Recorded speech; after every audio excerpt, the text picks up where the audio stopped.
Imagine a world without that irresistible swing, the kind that makes your foot tap before you even realize it. Hard to picture, right? Well, you can thank Count Basie for that groove that still gets people moving today. But who was the man behind the music? How did he turn a simple piano style into a sound that changed jazz forever? His story isn't just about talent. It's about rhythm, instinct, and a band that could set any stage on fire. Stick around, because what you're about to hear will change the way you listen to jazz.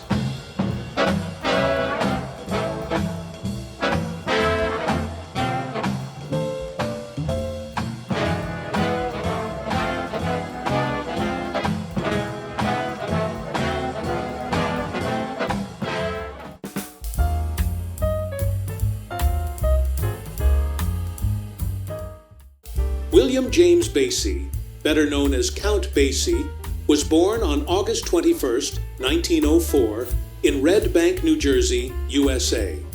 From an early age, music was more than just background noise in his home. His mother, who played the piano, insisted that he learn, hoping he would one day perform in church. But young Basie had other ideas. He was drawn to the rhythm and energy of street musicians and the sounds pouring out of local theaters. One key moment that shaped his future? Skipping school to spend hours at the Palace Theater in Red Bank, where he watched silent films. Not for the movies, but for the live pianists playing alongside them. He was mesmerized. The way they told stories with nothing but keys and rhythm lit a spark in him. He wanted to do that too. But here's something you might not know. Basie didn't start as a pianist. He dreamed of being a drummer. That is, until he met Sonny Greer, a talented drummer who would later play with Duke Ellington. Greer made it clear Basie wasn't going to outplay him. So Basie turned back to the piano, refining his touch and developing the smooth, swinging style that would define his music. It wasn't long before he left home, chasing opportunities in Harlem, where jazz was electrifying the city.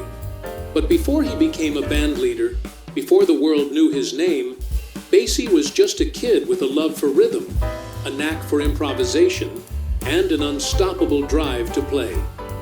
Count Basie's career didn't take off overnight, but there was one moment that changed everything. In 1927, while touring with a vaudeville act, he found himself stranded in Kansas City after the group disbanded. What could have been a setback turned into a golden opportunity. Kansas City's jazz scene was alive with energy, filled with musicians pushing boundaries and reinventing swing. Basie landed a spot in Walter Page's Blue Devils, a group that prided itself on raw, foot-stomping rhythm. But the real game changer came when he joined Benny Moten's orchestra. Moten, one of the top band leaders in Kansas City, had a tight, polished sound. Playing with this group taught Basie the art of leading a band, not just playing piano, but shaping the groove, controlling the energy, and making the rhythm section the heartbeat of the music. When Moten passed away in 1935, Basie stepped up, taking the best players with him and forming what would soon become the Count Basie Orchestra. Now, breaking into the jazz world wasn't easy. Big band music was dominated by highly structured, complex arrangements. But Basie had a different idea. He stripped things down, creating space in the music, letting the rhythm breathe. His signature style, light on the left hand, sharp and precise on the right, gave his band a bounce that no one else had. Some critics dismissed it as too simple, but audiences couldn't get enough. The moment the world took notice? In 1936, a late-night radio broadcast from the Reno Club in Kansas City sent his sound across the airwaves. Producer John Hammond, always on the hunt for fresh talent, heard it and immediately knew he'd found something special. He brought Basie to New York, setting the stage for recordings that would shake up the jazz scene. One of his first big releases, 1 O'Clock Jump, 1937, was an instant hit. The energy, the groove, the effortless swing, it was different, and people loved it.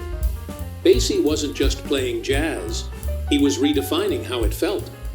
As Count Basie entered his later years, the fire in his music never faded, but his health began to slow him down. Diabetes and heart problems took a toll, yet he refused to step away from the stage completely. Even in a wheelchair, he continued to perform, proving that swing was in his blood. Audiences still packed venues to see him, drawn not just by his name, but by the energy his band carried with every note. Professionally, Basie remained a force. He adapted to changing times, collaborating with artists like Ella Fitzgerald, Frank Sinatra, and even jazz musicians from younger generations who saw him as a legend. His orchestra kept swinging, and his presence, whether leading from the piano or simply being in the room, gave every performance a sense of magic. But behind the scenes, the weight of years on the road, constant touring, and health battles caught up with him. In his final months, he spent more time resting, but he never officially retired. It was pneumonia that finally ended his run on April 26, 1984. There was no dramatic controversy, no unresolved mystery, just the quiet passing of a man who had spent his life making the world move to his rhythm. The news of his death hit the jazz world hard. Musicians, critics, and fans alike recognized that an era had come to an end.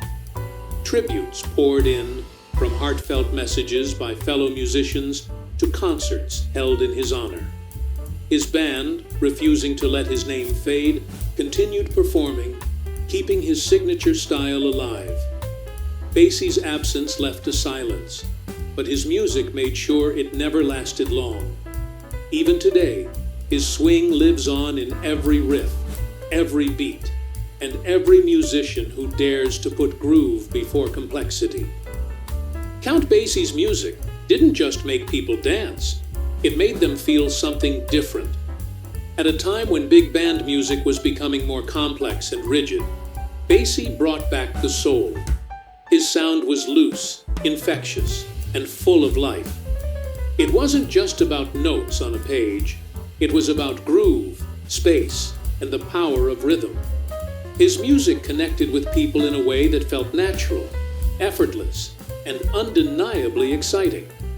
In his own time, Basie gave jazz a new attitude.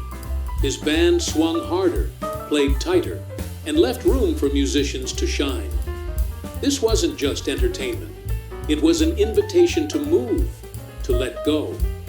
Black audiences saw him as a source of pride, proof that their music could dominate the biggest stages in the world. White audiences, too, were drawn in, breaking racial barriers one sold-out show at a time. His influence stretched far beyond his era. Generations of musicians, from bebop innovators to rock and roll pioneers, took something from Basie. His light-touch piano style, built on rhythm rather than flashy solos, shaped the way future artists approached swing and groove. Even today, his recordings set the standard for how a big band should feel. One artist who felt Basie's presence deeply was Frank Sinatra. Their friendship wasn't just professional, it was built on mutual respect and a shared love for rhythm. In the 1960s, when big band music was losing ground to rock and pop, Sinatra knew exactly where to turn. Their collaboration, Sinatra at the Sands, 1966, became one of the greatest live albums ever recorded. Sinatra didn't just sing over Basie's band, he became part of it, leaning into the effortless swing that only Basie could create. Basie's music wasn't just sound, it was feeling. It carried a sense of freedom, a kind of musical ease that made everything seem a little lighter, a little smoother. And that's why it never gets old. Basie didn't just lead a band, he rewrote the way music feels. His swing wasn't about complexity, but about space, groove, and the magic of knowing when not to play. That effortless pulse, that unmistakable drive, it's still alive in jazz clubs, in modern recordings, and in every musician who dares to strip things down to their purest essence. His sound wasn't bound to an era. It became part of the language of music itself. So the real question is, what does it mean when a single artist can make people dance, generation after generation, without ever saying a word?